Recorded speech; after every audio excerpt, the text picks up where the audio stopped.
guys, welcome back to Red channel. இன்னைக்கு என்ன full video பார்க்க போறீங்கன்னு பாத்தீங்களா? Yes, of course, YouTube related ஆன videos தான் பார்க்க போறீங்க. YouTube related ஆன videos அப்படி என்ன videos இருக்கும் அப்படினு நினைக்கிறீங்களா? இது உங்களுக்காக. மார்னிங் ஒரு full video upload பண்ணேன். full video upload பண்ணவனே monetize ஆனவங்களோட videos எப்படி இருக்குன்னா full video upload பண்ணா monetization on ன்னு கொடுப்பாங்க. on ன்னு கொடுத்தா green கலர்ல டாலர் சிம்பிள் காட்டும். எனக்கும் அப்படி தான் காட்டுச்சு. அப்புறம் கொஞ்ச நேரத்துக்கு அப்புறம் போயிட்டு அந்த வீடியோவை பார்த்தா yellow கலர்ல காட்டுச்சு. yellow கலர் காட்டினா என்ன ஆகும்ட்டு எனக்கு தெரியல.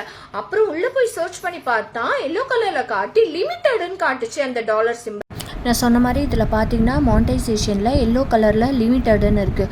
ஏன் எதனால் எல்லோ கலர் லிமிட்டடுன்னு இருக்குன்னா மானிட்டைசேஷன் பண்ணவங்களுக்கு இப்படி தான் டாலர் சிம்பிளில் க்ரீன் கலரில் காட்டும். அப்போ தான் அதுக்கு வந்து நமக்கு வந்து அமௌண்ட் வரும் டாலர்ஸில். ஏர்னிங் அப்படி தான் நமக்கு கிடைக்கும். இப்போ லிமிட்டடுன்னு வந்துருச்சுன்னா என்ன ஆகும்னு பார்த்தீங்கன்னா அதுக்கு வந்து ஆட் விட்டாலும் அதுக்கு அமௌண்ட் வந்து நமக்கு வராது. எதனால் அப்படி பார்த்தீங்கன்னா நான் டைட்டில் வந்து பாவம் சொல்லிட்டு போட்டேன்ல, ஸோ அதனால தான் இப்போ பாருங்கள் உடனே அது சேஞ்ச் ஆகிடும். நான் உடனே எடிட் கொடுத்து மாற்றிட்டேன். உடனே மானிட்டைசேஷனில் க்ரீனில் காட்டிருச்சுப்பாங்க.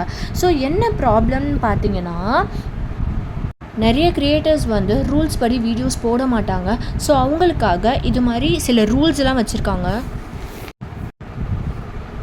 இன்ப்ராப்ரேட் language, violence content, adult content, harmful அப்படிலாம் டேஞ்சரஸ் ஆக்ட்டு, எய்ட்ஃபுல்லாக இருந்துச்சு கண்டென்ட்டு, இது மாதிரிலாம் இருந்துச்சுன்னா நமக்கு வந்து லிமிட்டடுன்னு காட்டும்.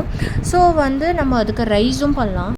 நம்ம வீடியோவுடைய டைட்டில் டிஸ்கிரிப்ஷனில் வந்து ஹார்ம்ஃபுல்லாக இருந்துச்சு அது மாதிரி எதனா நம்ம டைட்டில் கொடுத்தோன்னா ஸோ அதனால் நமக்கு லிமிட்டட் வரும். ஸோ நான் சேஞ்ச் பண்ணோன்னே பார்த்தீங்கன்னா அது போயிடுச்சு. கோடிங் போட்டு வைக்கிறதுனால மிஷின் செக் பண்ணுறதுனால இவ்வளோ ப்ராப்ளம்ஸ் இருக்குது.